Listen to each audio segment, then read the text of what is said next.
Assalamualaikum warahmatullahi wabarakatuh. Alhamdulillah, alhamdulillahilladzi hadana lihadza wa ma kunna linahtadiya laula an hadanallah. Asyhadu an la ilaha illallah wa asyhadu anna Muhammadar Rasulullah. Allahumma salli ala Muhammad wa ala alihi wa sahbihi wa man sanna bisunnatihi ila yaumil qiyamah, amma ba'dah. Hadirin wal hadirat, rekan-rekan jamaah salat maghrib yang dimuliakan Allah subhanahu wa ta'ala, puji syukur kehadirat Allah subhanahu wa ta'ala tiada henti-hentinya kita panjatkan atas segala nikmat-nikmatnya yang tidak terhingga, terutama nikmat iman dan nikmat Islam, sehingga kita masih berkesempatan untuk bermujalasah, untuk melaksanakan ibadah sholat maghrib dan mengadakan kajian pada malam hari ini tanpa halangan suatu apapun. Salawat beriring salam semoga senantiasa tercurah limpahkan kepada uswah hasanah kita, suri tauladan kita yang syafaatnya senantiasa kita nanti-nantikan, yaitu baginda Nabi Muhammad sallallahu alaihi wasallam. Semoga dengan kita bersolawat kepadanya kita bisa termasuk ke dalam golongan orang-orang yang mendapatkan syafaatnya di yaumil qiyamah kelak. Allahumma amin. Baik hadirin wal hadirat rahimakumullah, tema kita pada malam hari ini yaitu keutamaan awal bulan Zulhijjah. Karena dalam surah Al-Qasas ayat 67 Allah subhanahu wa ta'ala berfirman, A'udzu billahi minasyaitonir rajim wa rabbuka yakhluqu ma yasha'u wa yakhtar, yang artinya dan Tuhanmu yang telah menciptakan dan telah memilih segala sesuatu menurut kehendaknya. Maka tidak heran bila ada salah satu tempat yang Allah pilih, Allah lebih muliakan dari tempat yang lain, seperti tanah suci Mekah dan Madinah. Kemudian ada pula orang-orang yang Allah pilih, Allah lebih muliakan dibanding seluruh makhluknya, yaitu Rasulullah sallallahu alaihi wasallam. Kemudian para sahabatnya, para pengikut sunnah-sunnahnya.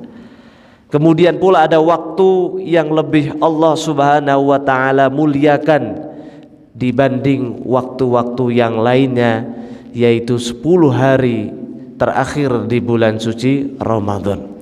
Namun ada amalan yang Allah lebihkan, Allah lebih muliakan dibanding amalan-amalan yang sama di hari-hari yang lain, yaitu amalan-amalan yang dilakukan pada 10 hari pertama di bulan Zulhijjah.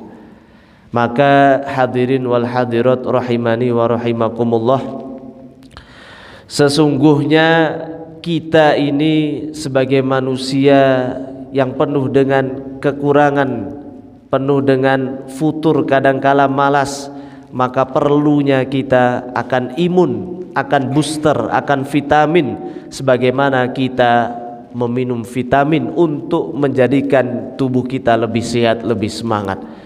Dalam ibadah pun sama, kita memerlukan vitamin booster yang menjadikan ibadah kita lebih baik kualitasnya serta lebih tinggi kuantitasnya. Salah satu dari imun dalam kita beribadah itu adalah mengenali keutamaan-keutamaan dalam perkara-perkara yang Allah muliakan. Karena para ulama telah sepakat bahwa imun atau booster kita dalam beribadah itu ada 3. Yang pertama adalah kita mencintai ibadah tersebut.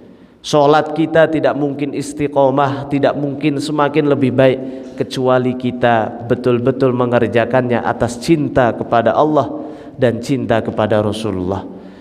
Begitu pula yang kedua adalah kita mengerjakan sesuatu ibadah itu karena ar-roja atau ada harapan yang kita gantungkan pada Allah. Dalam Al-Quran Allah Subhanahu wa ta'ala banyak sekali memberikan harapan bagi kita. Contohnya dalam surah Al-Kahfi yang sering kita baca ayat 78, di mana Allah Subhanahu wa ta'ala berfirman, a'udzu billahi minasyaitonir rajim, innalladzina amanu wa 'amilus solihati kanat lahum jannatul firdausi nuzula.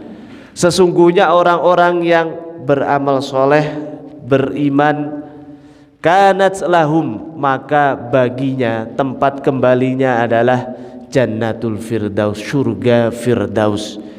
Kalaulah Allah Subhanahu wa ta'ala yang berfirman maha benar adanya, sebagaimana setelah kita membaca Al-Quran senantiasa kita baca Shadaqallahul azim, maha benar Allah Subhanahu wa ta'ala yang maha tinggi, maha mulia.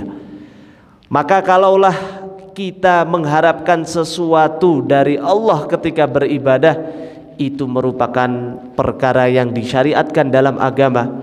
Bahkan Rasulullah SAW bersabda ketika ingin mengajak kita menjaga silaturahmi dengan 2 kebaikan keutamaan yang didapatkan.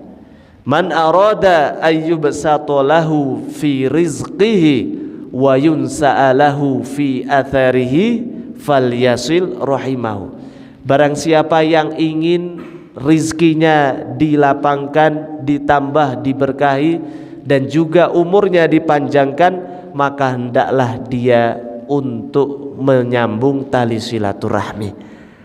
Maka ketika kita beribadah mengharapkan sesuatu yang disyariatkan oleh Allah dan Rasulnya, itu merupakan hal-hal yang sah dalam agama kita. Maka tanpa pengharapan kita mudah untuk lengah, kita mudah untuk merasa bosan, seakan-akan tidak ada hasilnya dalam ibadah kita.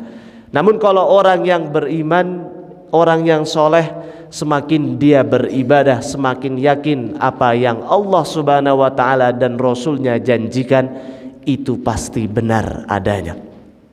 Hadirin wal hadirat rahimani wa rahimakumullah. Kemudian imun yang ketiga adalah rasa takut. Takut bila ibadah kita kurang sempurna sehingga takut Allah tidak menerimanya. Takut bila ibadah kita setelahnya ada riya, ada sombong sehingga Allah menghilangkan pahalanya. Maka kita tidak mungkin beribadah atas dasar cinta, atas dasar ar-roja, mengharap kepada Allah, dan atas dasar takut kepada Allah, kecuali kita mengenalnya. Karena pepatah mengatakan tak kenal maka tak sayang, ya. Seringkali kita mendengar ada bulan-bulan haram. Dalam surah At-Taubah ayat 36 Allah Subhanahu wa ta'ala berfirman, a'udzu billahi minasyaitonir rajim, inna iddatasy syuhuri indallah, sesungguhnya di sisi Allah Subhanahu wa ta'ala itsna asyara syahrun, ada 12 bulan yang telah ditetapkan Allah. Itsna asyara syahran fi kitabillah yauma khalaqas samawati wal arda minha arba'atun hurum. Dan Allah Subhanahu wa ta'ala tetapkan 12 bulan dalam masa penciptakan langit dan bumi, dan itulah agama yang lurus. Fala tadzlim, dan di antara 12 itu ada 4 bulan haram. Maka haram ini bukan berarti kita haram memasukinya, namun haram di sini adalah suci. Haram di sini adalah bulan-bulan yang diagungkan oleh Allah Subhanahu wa taala. Maka kita perlu mengagungkan bulan-bulan ini. Maka 4 bulan ini 3 itu berurutan, 1 tidak berurutan. 3 ini adalah bulan Zulqa'dah, Zulhijjah dan bulan Muharram. Dan yang 1 adalah bulan Rajab. Fala tadlimu fihinna anfusakum. Allah Subhanahu wa taala berfirman, janganlah kalian menzolimi diri kalian sendiri di dalam bulan-bulan haram ini, yaitu bulan Zulqa'dah, Zulhijjah, Muharram dan bulan Rajab. Maka dalam tafsir Ibnu Katsir jilid yang ketiga diriwayatkan dari Ibnu Abbas radhiyallahu anhu dalam menafsirkan ayat ini bahwa jangan kita mendolimi diri kita sendiri di bulan-bulan haram ini, karena Allah Subhanahu wa taala telah mengagungkan, mengistimewakan bulan-bulan haram ini dibanding bulan-bulan yang lain. Bagaimana Allah mengistimewakan? Ja'aladzamba fihinna a'zam. Allah jadikan dosa yang diperbuat di bulan-bulan haram ini lebih besar, tidak berlipat ganda, namun siksanya lebih berat dibanding kita melakukan dosa yang sama di bulan-bulan selain bulan haram ini. Wal amal shalih wal ajra a'zam. Dan setiap amal soleh yang dikerjakan pada bulan-bulan haram ini, Allah Subhanahu wa ta'ala berikan pahala yang lebih besar, yang lebih berlipat ganda. Maka sudah sepatutnya kita mengenali lebih mendalam mengenai bulan-bulan haram ini, terlebih 10 hari pertama di bulan Zulhijjah. Karena 10 hari di bulan Zulhijjah ini, bulan Zulhijjahnya sudah mulia, ditambah lagi hadis yang diriwayatkan oleh Imam Bukhari di mana Ibnu Abbas radhiyallahu anhu meriwayatkan dari Rasul sallallahu alaihi wasallam bahwa beliau sallallahu alaihi wasallam bersabda, "Ma min ayyamil al-a'malus shalih." Tidak ada hari-hari di mana amal-amal soleh yang dikerjakan pada hari-hari itu ahabbu ilallah, lebih dicintai Allah Subhanahu wa taala min hadhil ayyam. Lebih tidak ada hari-hari yang amal soleh di dalamnya lebih dicintai Allah melebihi amalan-amalan yang dikerjakan pada 10 hari ini. Maka para sahabat pun bertanya, qalu, mereka berkata, ya Rasulullah, walal jihadu fi sabilillah. Ya Rasulullah, tidakkah jihad fi sabilillah di hari-hari yang lain itu kalah mulia dibanding amalan-amalan soleh di 10 hari pertama di bulan Zulhijjah? Maka Rasulullah sallallahu alaihi wasallam menjawab, walal jihadu fi sabilillah. Walaupun jihad fi sabilillah itu masih kalah dengan amalan-amalan soleh yang dikerjakan di 10 hari pertama di bulan Zulhijjah, kecuali satu, illa rajulun kharaja bi nafsihi wa malihi, kecuali seseorang yang keluar berjuang berjihad di jalan Allah dengan harta dan nyawanya, falam yarji min dzalika syai'un, dan dia pulang tidak membawa apa-apa. Artinya dia hartanya habis, nyawanya juga habis. Maka hadirin wal hadirat rahimani wa rahimakumullah, kita lebih mengenal 10 hari terakhir di bulan Ramadan itu mulia, itu betul. Akan tetapi 10 hari pertama di bulan Zulhijjah banyak yang melewatkan begitu saja, karena mereka tidak kenal sehingga mereka tidak sayang-sayang untuk melewatkannya walaupun tidak dengan ibadah. Maka Rasulullah sallallahu alaihi wasallam menegaskan lagi dalam hadis yang diriwayatkan oleh Ibnu Umar radhiyallahu anhumah, di mana Rasulullah sallallahu alaihi wasallam bersabda, "Ma min ayyamin a'zam wa ahabba ilallahi al-amalu fihin." Tidak ada hari-hari yang di dalamnya amalan itu lebih besar nilainya dan lebih dicintai oleh Allah Subhanahu wa taala min hadhil ayyamil ashar, melebihi cintanya Allah terhadap amal-amal soleh yang dikerjakan pada 10 hari awal bulan Zulhijjah ini.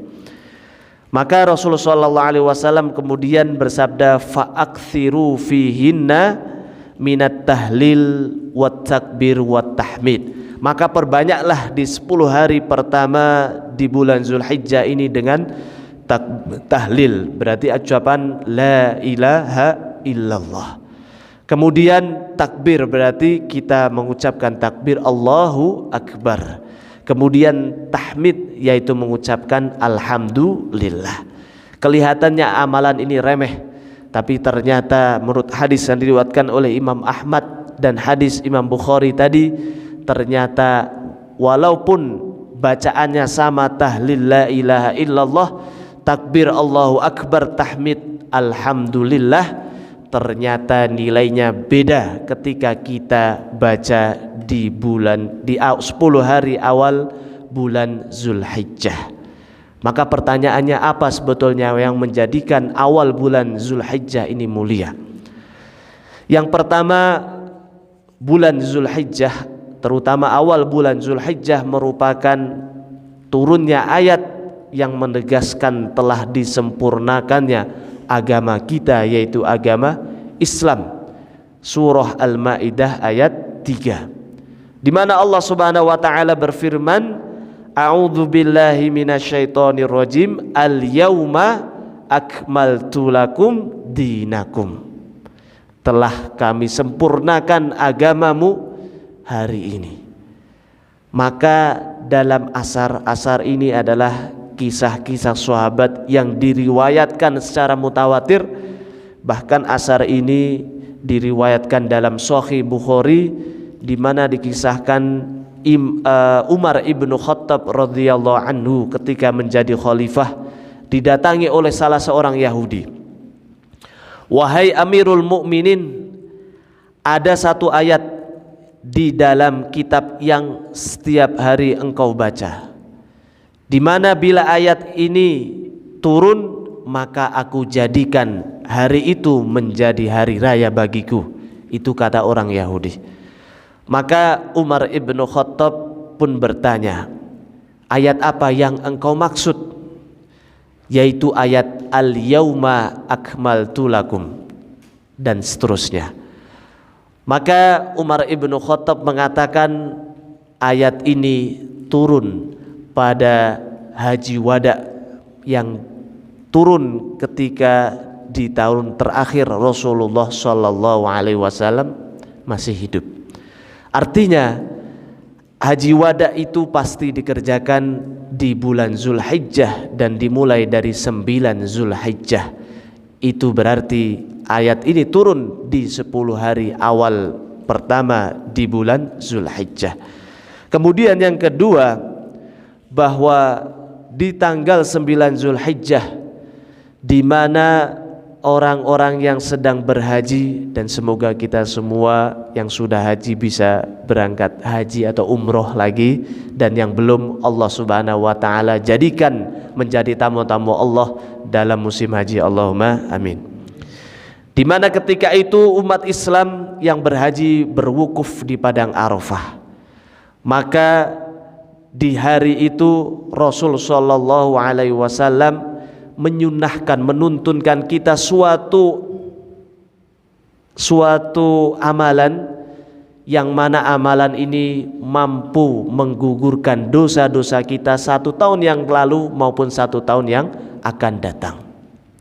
Bahkan para ulama telah sepakat puasa Arafah ini itu merupakan keistimewaan khusus yang Allah Subhanahu wa taala berikan kepada umat Rasul sallallahu alaihi wasallam yang tidak diberikan kepada umat-umat sebelumnya.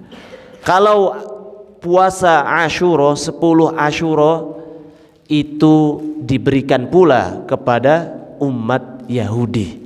Karena ketika Rasul sallallahu alaihi wasallam datang ke Madinah, kemudian ketika hari 10 Asyura melihat orang-orang Yahudi berpuasa, maka Rasul sallallahu alaihi wasallam pun bertanya, "Ada apa ini kalian berpuasa?" Maka orang-orang Yahudi mengatakan, "Yaumun najjallahu Musa wa qaumahu min Fir'aun." Pada 10 hari Muharram atau 10 Asyura ini merupakan hari di mana Allah Subhanahu wa taala selamatkan Nabi Musa dan kaumnya dari kejaran Raja Fir'aun laknatullah alaih. Maka akhirnya orang-orang Yahudi itu berpuasa memperingati, maka Rasulullah sallallahu alaihi wasallam mengatakan, "Nahnu aula minhum bi Musa." Maka kita lebih berhak untuk menghormati Nabi Musa dibanding orang-orang Yahudi. Maka ketika itu umat Islam pun berpuasa.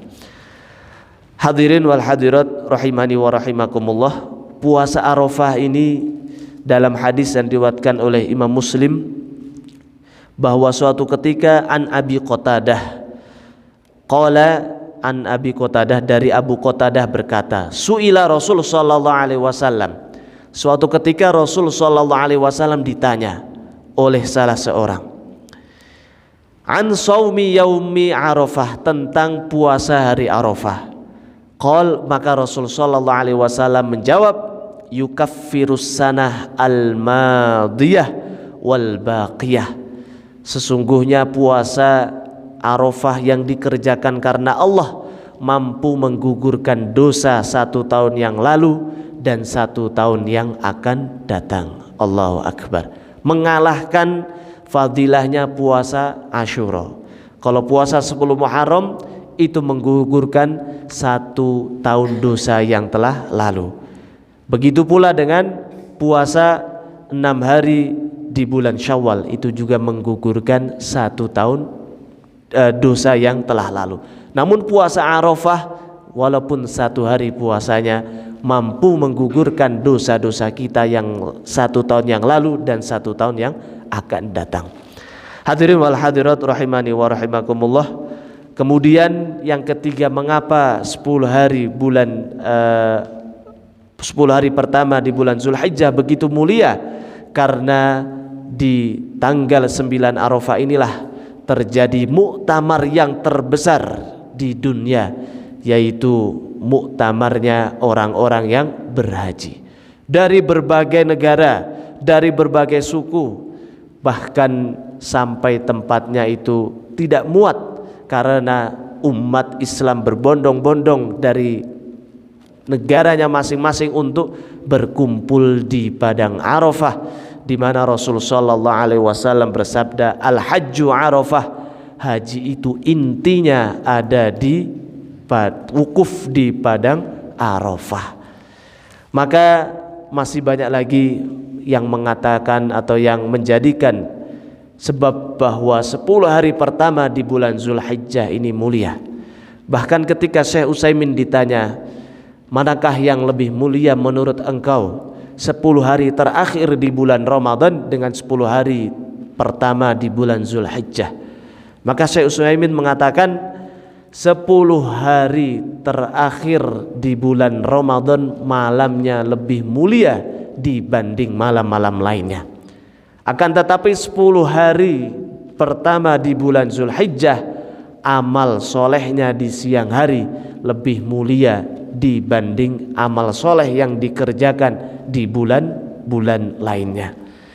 Maka mari kita mengenali sehingga bulan Zulhijjah yang akan datang kurang lebih 3 hari lagi, 4 hari lagi, karena sekarang sudah tanggal 26 Zulhijjah, 26, 27, 28, 29 Zulhijjah. Kemudian Zulqa'dah, maka nanti baru masuk awal bulan Zulhijjah. Maka jangan sampai Zulhijjah tahun ini sama seperti Zulhijjah tahun-tahun sebelumnya yang kita anggap seperti bulan biasa. Jangan sampai amalan-amalan kita sama di 10 hari pertama di bulan Zulhijjah dengan hari-hari yang lainnya.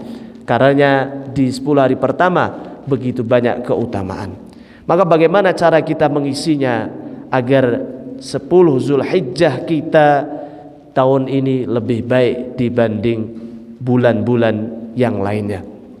Yang pertama, Rasul sallallahu alaihi wasallam mengajarkan kita di 10 hari pertama di bulan Zulhijjah untuk memperbanyak puasa, terutama puasa Arafah tadi yang pahalanya mampu mendatangkan atau menggugurkan dosa-dosa kita yang 1 tahun yang lalu maupun 1 tahun yang akan datang.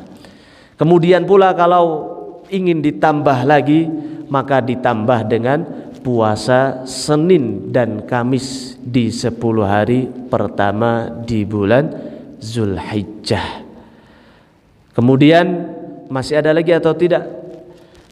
Kalau puasa Ayyamul Bid tidak mungkin, karena Ayyamul Bidnya di bulan Zulhijjah itu adalah hari tasyrik kecuali tanggal 14 dan tanggal 15. Hari tasyrik adalah hari di mana umat Islam diharamkan untuk berpuasa. Karena sunnahnya memang pada hari tasyrik ini kita bergembira, dan itu merupakan salah satu syiar agama Islam. Haji dan rangkaiannya itu juga termasuk syiar agama Islam. Maka kita harus meninggikan syiar agama Islam yang menjadi sarana dakwah kita. Kemudian hadirin wal hadirat rahimani wa rahimakumullah, selain berpuasa kita juga disunnahkan untuk memperbanyak zikir. Zikir yang disunnahkan dalam hadis riwayat Ahmad tadi tahlil, takbir dan tahmid. Akan tetapi masih disunnahkan pula zikir-zikir yang lainnya, dan sebaik-baiknya zikir adalah qiraatul Quran. Dalam hadis yang diriwayatkan oleh Ibnu Khuzaimah, Rasul sallallahu alaihi wasallam bersabda, wal Qur'anu afdhaludz dzikr. Quran itu merupakan sebaik-baiknya zikir. Begitu pula dalam surah Al-Qamar, Allah Subhanahu wa taala 4 kali ulang ayat yang sama yang berbunyi a'udzu billahi minasyaitonir rajim walaqad yassarnal qur'ana lidzikri fahal mim muddakir. Telah kami mudahkan yassarnal qur'ana, Al-Qur'an itu untuk diingat, untuk dipahami, untuk dibaca, untuk dipelajari, fahal mim muddakir. Namun mereka masih enggan untuk mempelajari, menghafal dan lain sebagainya. Maka inilah zikir kita di bulan-bulan lain itu istiqomah, akan tetapi di 10 hari pertama di bulan Zulhijjah harus kita tambah lagi.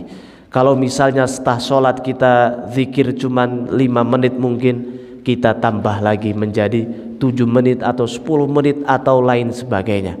Karena ketika itu amalan-amalan di 10 hari di bulan Zulhijjah Allah lipat gandakan dan pahalanya Allah besarkan. Kemudian yang ketiga, mohon maaf, kita disunnahkan untuk berkurban.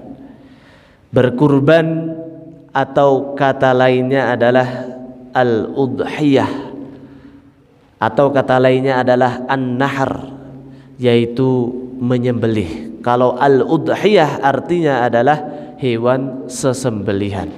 Kalau kurban berasal dari bahasa Arab qurba yaqrubu kurban, yang artinya adalah mendekatkan diri kepada Allah Subhanahu wa taala.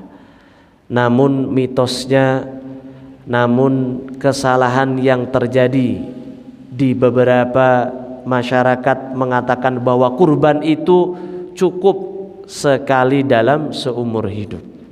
karena mengatakan Rasulullah SAW kurban hanya sekali. Tidak, ya.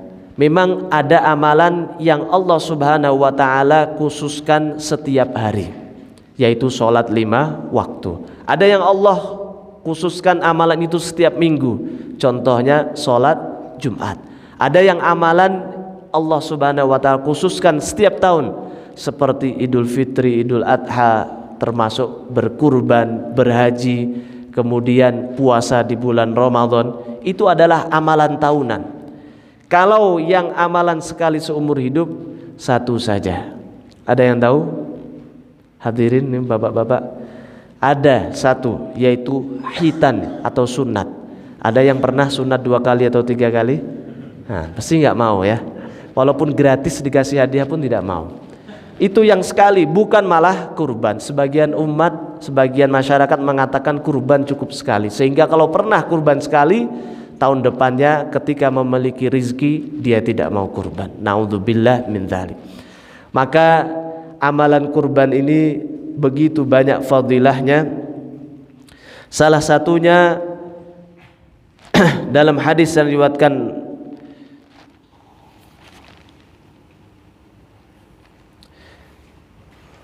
sebentar.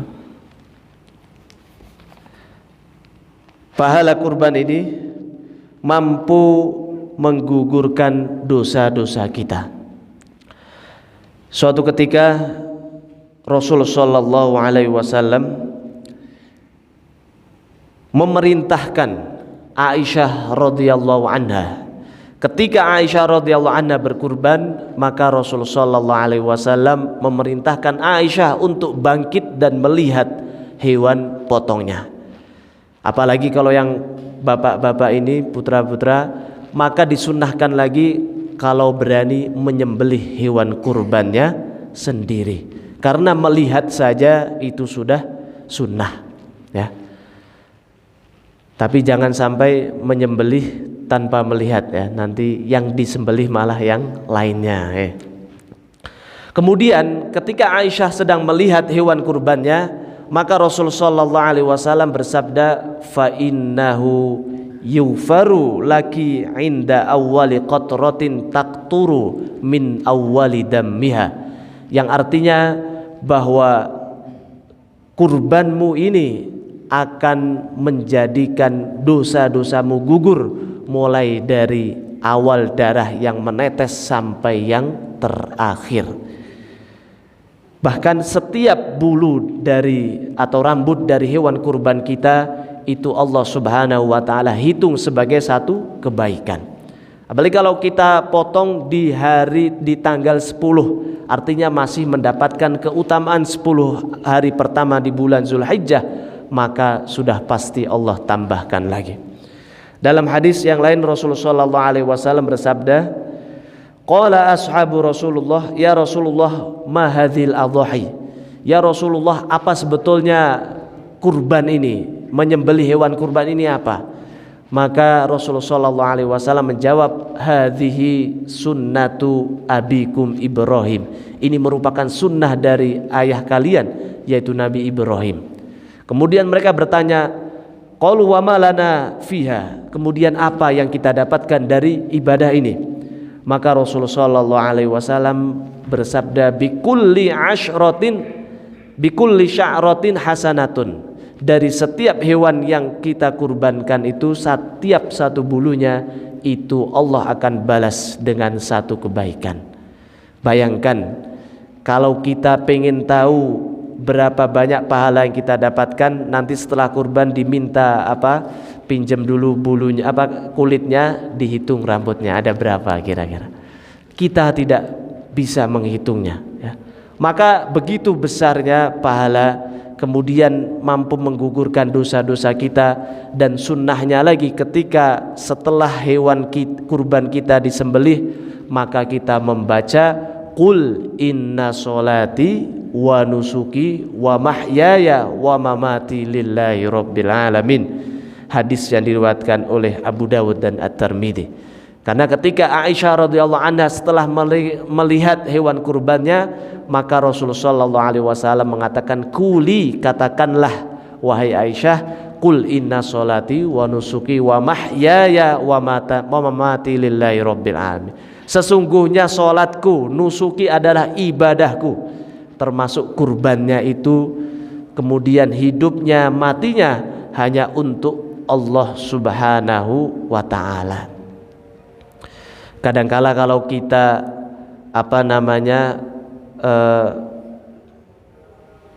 membicarakan masalah mati, kalau belum melihat sendiri mungkin kita tidak percaya.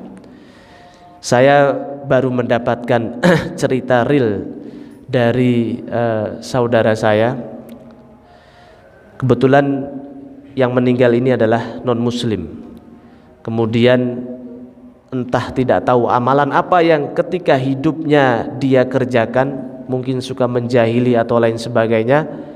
Ketika meninggal kemarin itu di rumah sakit, ketika masih sadar tangannya itu nampleki mukanya sendiri, dan dia mengakui, saya nggak tahu kenapa kok tangan saya mukul-mukul mukanya sendiri.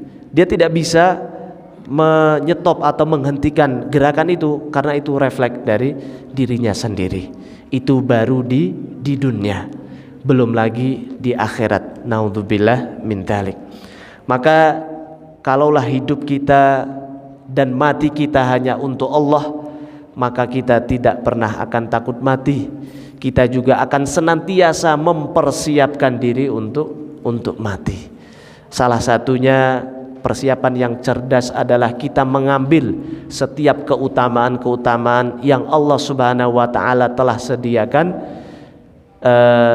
melalui penjelasan hadis-hadis Rasul sallallahu alaihi wasallam, termasuk 10 hari pertama di bulan suci, di bulan Zulhijjah ini. Termasuk amalan kalau kita belum mampu pergi haji dan umroh, minimal kita berusaha mendapatkan sholat syuruk setiap paginya sehingga mampu mendapatkan pahala seperti pahala haji dan umroh. Syukur-syukur kita bisa haji dan umroh sebenarnya. Allahumma amin. Hadirin wal hadirat rahimani wa rahimakumullah. Kemudian selain itu, selain berpuasa, berzikir, kemudian selain kita berkurban, satu amalan lagi yang disunnahkan di 10 hari pertama di bulan Zulhijjah adalah kita tidak memotong kuku atau memotong rambut kita ketika kita sudah akan berkurban. Memang tidak sampai membatalkan pahala kurban kita, namun paling tidak kita mendapatkan sunnahnya. Maka Rasulullah sallallahu alaihi wasallam bersabda, "Idza ra'aitum hilala Dzulhijjah aw arada ahadukum ayyudhhiya." Ketika kita melihat hilal di bulan Zulhijjah, artinya itu hari pertama di bulan Zulhijjah, dan salah satu dari kita sudah menginginkan atau berniat untuk berkurban, falyumsik sya'rahu wa adfaraha, maka hendaknya dia menahan untuk tidak memotong rambut dan juga memotong kukunya. Ini sunnah, karena sebagian ulama mengatakan nanti agar kuku kita, rambut kita itu ikut terpotong bersama terpotongnya hewan kurban, yang mana mengalirkan dosa-dosa kita. Ada juga yang mengatakan bahwa orang yang berkurban bersyarikat dengan orang yang sedang berhaji dan umrah. Karena ketika orang yang berhaji, ketika dia memakai pakaian ihram, maka berlakulah larangan-larangan ihram. Contohnya memotong rambut, contohnya lagi memotong kuku. Itu akan menjadikan orang yang berhaji ketika masih berpakaian ihram itu membayar denda. Apalagi kalau mau mencabut bulu hidung sendiri saja tidak boleh, apalagi mencabut bulu hidung orang lain, itu lebih tidak boleh lagi. Ya, mencabut jenggot sendiri tidak sunnah, apalagi mencabut jenggot orang lain. Wah, itu lebih enggak sunnah lagi, malah memberikan marah ya. Hadirin wal hadirat rahimani wa rahimakumullah. Kemudian yang terakhir amalan di 10 hari bulan Zulhijjah, pertama adalah kita memperbanyak amal-amal soleh lainnya, sholat malamnya, kemudian silaturahminya, dan apapun itu amal-amal soleh itu nilainya akan lebih tinggi di sisi Allah Subhanahu wa Ta'ala, karena Allah Subhanahu wa Ta'ala memuliakan bulan-bulan haram, terlebih 10 hari pertama di bulan Zulhijjah. Baik, ini saja yang bisa saya sampaikan. Semoga Allah Subhanahu wa Ta'ala berikan hidayah kepada kita semua, sehingga Allah berikan keberkahan dari setiap ilmu yang kita dapatkan, walaupun ilmu tidak seberapa, namun bila berkah maka itu akan menjadikan mampu menjadikan bekal kita di akhirat, dan kita berharap bisa menyebabkan kita husnul khotimah di dunia ini. Allahumma amin. Baik, ini saja yang bisa saya sampaikan. Nasrum minallahi wa fathun qarib, wallahul muwafiq ila aqwamit thoriq. Tsumma assalamu alaikum warahmatullahi wabarakatuh.